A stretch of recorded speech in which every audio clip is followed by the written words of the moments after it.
Yo, people, what's up? How you doing? How is everything going? It's YolyBoy right here, talking about YolyBoy.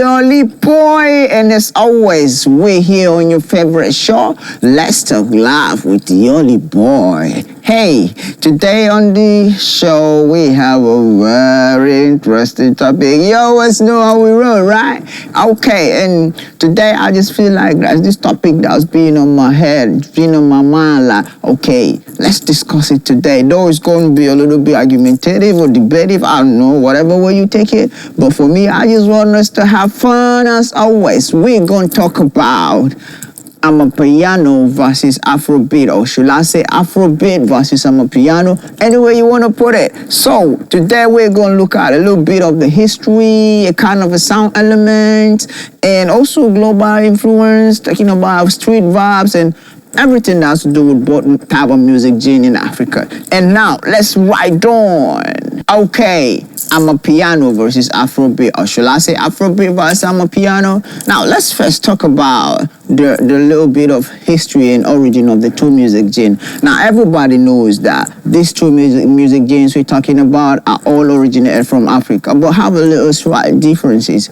Afrobeat, to talk about, has its origin mostly from Nigeria and a little bit of Ghana stuff, you know what I'm saying? Afrobeat is mostly West African based, that's the origin. Talking about like Fela Kuti, who really made Afrobeat, mainstream. He started the work, in the early days.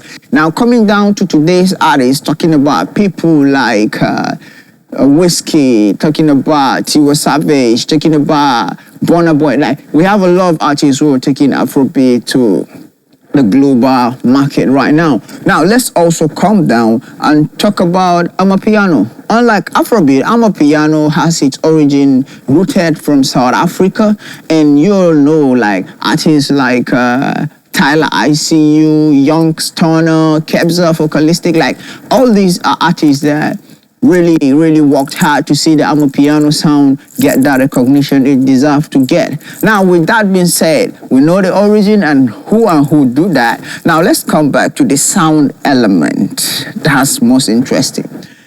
I feel like Afrobeat is more of like melodic, melody, storytelling, you know what I'm saying?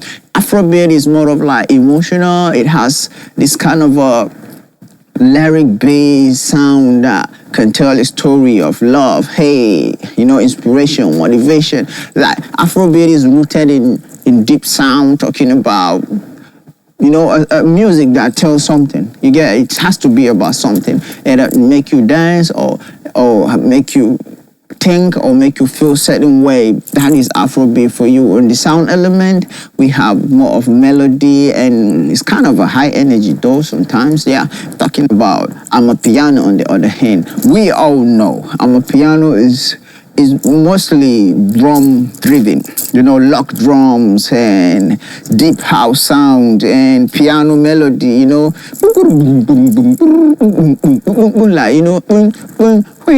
like these are most of the elements that made up Amapiano.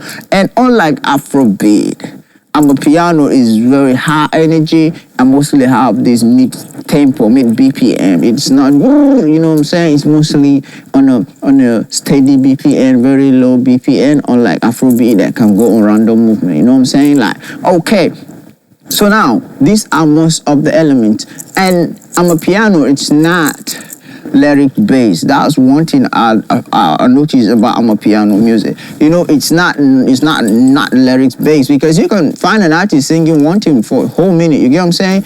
They repeating a term or slang or slogan. It's just like shouting, stuff like that. So Amapiano, on the other hand, is not lyrics driven, but is vibe driven, right?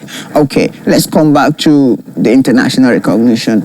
Afrobeat has even Grammy nominations, like recognitions globally, worldwide. Like, I don't feel like in Africa there's any genre of music that is stronger than the Afrobeat. I don't know, but when we come to Amapiano, it's more of like DJ vibe thing, you know what I'm saying? Street vibes, you know what I'm saying? Music that wanna get you dancing, you know what I'm saying, right? Like that is Amapiano for you. So for global recognition and influence, I feel Afrobeat has more influence globally than Amapiano. And when it comes to vibes, I feel like Amapiano have more vibes than Afrobeat. And I think that's just some little information the Amapiano people are not having. You know, even if you go on TikTok, reels, short videos, dance videos, Amapiano is taking over the market for that. DJ vibes, Amapiano is taking the market on that. Street vibes, yeah, Amapiano is getting that. But when we get to music that touches the soul, music that has something to say, music with message, I feel like Afrobeat is the king of that. Now let's come back to people. What I feel people do or say about Amapiano.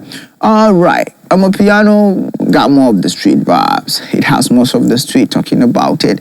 Has most of the street vibe into it. What Afrobeat is mostly club, you know, chill out, you know, message driven, right? So to me, I feel like when we weigh them, all of them are special in their own ways. But when you come to all these things, they all have certain strengths and certain weaknesses. Now, I want to know what you think, what you feel like. What can you say? Amapiano versus Afrobeat, or Afrobeat versus Amapiano. Which will you vibe to? What do you like to vibe to? Which do you feel is more stronger? What areas do you think one is better than the other? I want to hear your view too. And don't forget, share the video to a friend. You can like and you can subscribe to the channel for more and more and more videos. Remember, it's YolyBoy. And as always, I'm here and we've just talked laugh with YolyBoy. I'll see you next time. I love you.